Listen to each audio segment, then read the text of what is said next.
할렐루야. 오늘도 하나님 앞에 모여 앉아 예배하는 여러분들을 축복합니다. 오늘도 하나님의 인도하심과 보호하심이 여러분들 삶 가운데 충만하시기를 소망합니다. 기도하겠습니다.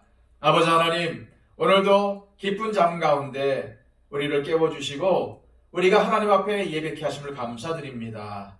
예배야말로 하나님께 나아가는 가장 귀한 통로요, 하나님의 임재를 경험할 수 있는 중요한 수단임을 저희들 알게 하여 주셔서 오늘도 하나님 앞에 엎드려 예배할 때에 하나님을 만나는, 또한 아버지 하나님의 은혜를 경험하는 귀한 시간이 되기를 원합니다.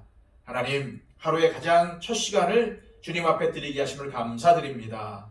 오늘도 나에게 주어진 이 기회, 이 날이 내 것이 아님을 알게 하여 주셔서 이 날을 나를 위해서 사용하는 것이 아니라 하나님의 영광을 위해서 사용할 수 있도록 우리에게 지혜와 명철을 허락하여 주옵소서. 또한 극심한 고난과 사탄의 유혹을 능히 말씀으로 이겨낼 수 있도록 우리의 기억 속에 늘 말씀이 기억나게 하여 주시고 하나님의 귀한 말씀이 우리의 삶을 이끌어 우리가 승리할 수 있는 삶을 살아갈 수 있도록 주님 붙잡아 주옵소서. 오늘도 주님께서 우리의 삶을 이끄실 줄로 믿습니다. 인도하시고 보호하실 줄로 믿습니다. 주님, 친히 이끌어 주시고 친히 인도하여 주옵소서. 오늘 하루를 주님께 맡겨드리며 예수 그리스도의 이름으로 기도하옵나이다. 아멘. 다 함께 찬송가 450장 찬양 드립니다.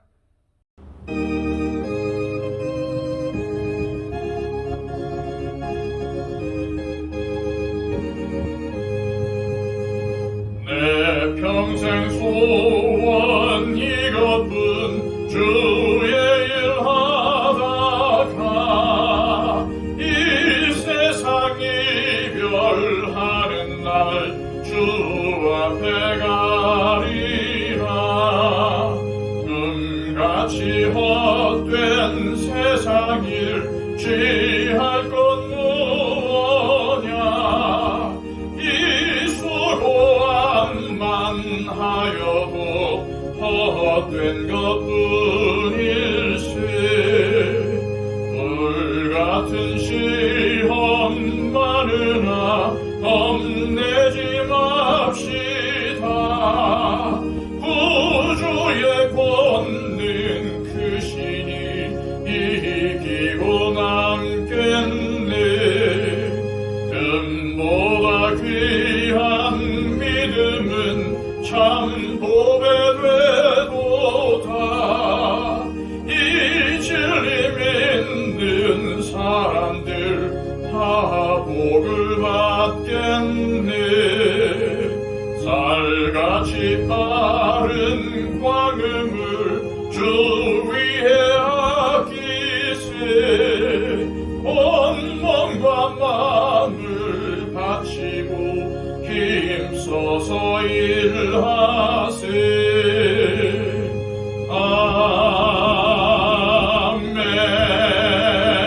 아멘.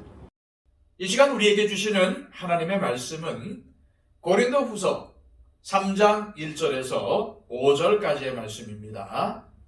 신약성경 288쪽입니다. 우리가 다시 자천하기를 시작하겠느냐? 우리가 어찌 어떠한 사람처럼 추천서를 너희에게 붙이거나 혹은 너희에게 받거나 할 필요가 있느냐? 너희는 우리의 편지라 우리 마음에 썼고 뭇사람이 알고 읽는 바라. 너희는 우리로 말미암아 나타난 그리스도의 편지니 이는 먹으로 쓴 것이 아니요 오직 살아계신 하나님의 영으로 쓴 것이며 또 돌판에 쓴 것이 아니요 오직 육의 마음판에 쓴 것이라. 우리가 그리스도로 말미암아 하나님을 향하여 이 같은 확신이 있으니 우리가 무슨 일이든지 우리에게서 난 것 같이 스스로 만족할 것이 아니니 우리의 만족은 오직 하나님으로부터 나느니라. 아멘. 한 교회가 목회자를 청빙할 때에 주로 무엇을 볼까요? 아마도 가장 먼저 청빙 서류를 낸 사람의 경력을 볼 것입니다. 주로 학력을 볼 것이고 교회에서 어떠한 사역을 했는지를 볼 것입니다. 혹은 추천서를 보기도 할 것입니다. 일반 회사에서 직원을 채용할 때에도 마찬가지입니다. 그래서 교회에서 사역하려는 목회자들이나 회사에 취직하려는 사람들 입장에서 가장 신경 쓸 수밖에 없는 것이 학위나 경력 사항일 것입니다. 따라서 아무래도 최고의 학위를 가지고 있으면 좋겠죠. 목회자의 입장에서는 최고의 학력뿐만 아니라 되도록 규모가 크고 유명한 교회에서 사역한 것이 도움이 될 것입니다. 회사에 취직하려는 사람들은 한 줄이라도 더 경력 사항을 채우기 위해 경력을 쌓거나 자격증 취득에 열을 올리죠. 바울이 사역하던 당시에도 교회에 이러한 문화가 있었습니다. 사역을 잘했다거나 자신이 사도이고 교회 지도자라는 것을 증명하는 추천서가 존재했습니다. 바울 역시도 성도를 추천한 일이 있었습니다. 로마서 16장에서 베베를 로마 교회에 추천한 것이죠. 그런데 고린도 교인들 중에서도 바울에게 추천서를 요구하는 사람이 있었던 것 같습니다. 그의 사도직에 대해서 의문을 제기하는 사람들이 추천서를 요구했던 것이죠. 그러자 바울은 1절에서 이렇게 말합니다. 우리가 다시 자천하기를 시작하겠느냐? 우리가 어찌 어떤 사람처럼 추천서를 너희에게 붙이거나 혹은 너희에게 받거나 할 필요가 있느냐? 인간적으로 볼 때 추천서를 보여달라는 요구를 받은 바울의 입장에서는 정말 기가 막힐 법도 합니다. 왜냐하면 고린도 교인들이야말로 바울이 어떠한 사역을 했는지 누구보다도 잘 알고 있었기 때문입니다. 바울이 고린도 교회를 개척하지 않았습니까? 바울이 전도해서 교회가 세워진 것이 아닙니까? 그런데 무슨 추천서가 필요할까요? 바울의 마음속에는 항상 고린도 교인들이 있었습니다. 그렇기 때문에 바울에 대한 추천서는 바울의 마음에 이미 새겨져 있었습니다. 뿐만 아니라 고린도 교회를 아는 사람들이라면 누구나 인정하고 있는 추천서였습니다. 바울은 이러한 사실만으로도 자신이 진정한 사도라는 것이 이미 증명이 되었다고 말하고 있는 것입니다. 바울에게 추천서를 요구한 사람들은 아마도 바울이 교회를 떠난 후에 추천서를 들고 온 사역자들이었던 것으로 보입니다. 그렇다면 바울은 그들에게 이렇게 전하고 있는 겁니다. 내가 사도라는 것을 입증할 만한 추천서를 보여달라고 했나요? 그렇다면 당신의 눈으로 보고 있는 고린도 교인들을 보십시오. 이들이 바로 당신들에게 보여줄 수 있는 나의 추천서입니다. 오늘 본문은 특히 교회를 섬기는 사역자가 무엇을 중요하게 여겨야 하는지를 알려주고 있습니다. 여기서 우리가 오해하지 말아야 할 것은 학력이나 교회 경력이나 추천서가 아무것도 아니라는 의미는 아닙니다. 하지만 바울은 이것들보다 더 중요한 것이 있다고 가르쳐 줍니다. 지난 시간에 살펴본 2장 17절 말씀을 다시 보겠습니다.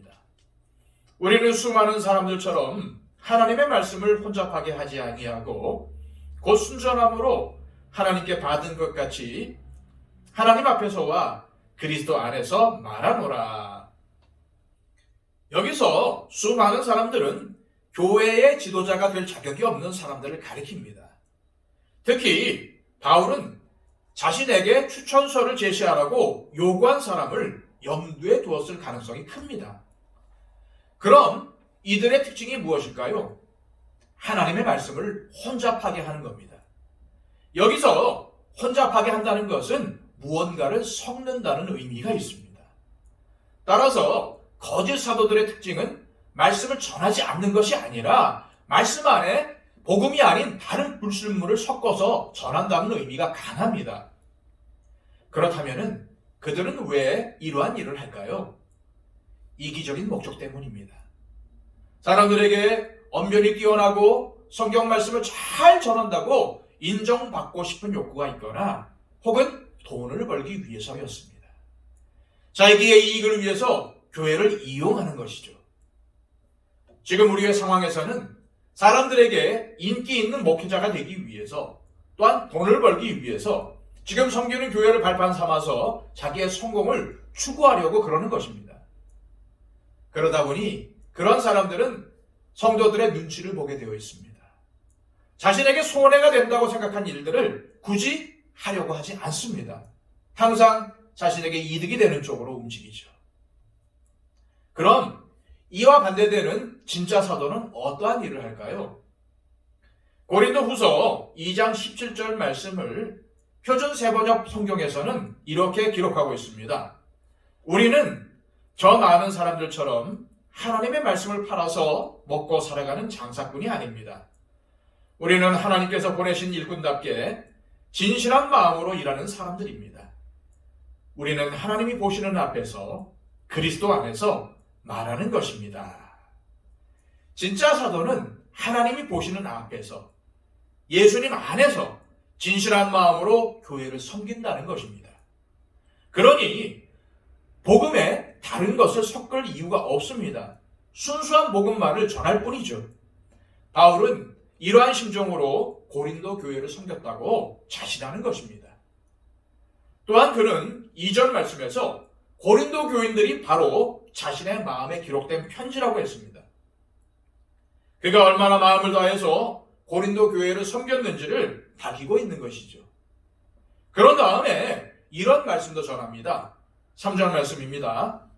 너희는 우리로 말미암아 나타난 그리스도의 편지이니 이는 먹으로 쓴 것이 아니요 오직 살아계신 하나님의 영으로 쓴 것이며 또 돌판에 쓴 것이 아니요 오직 육의 마음판에 쓴 것이라.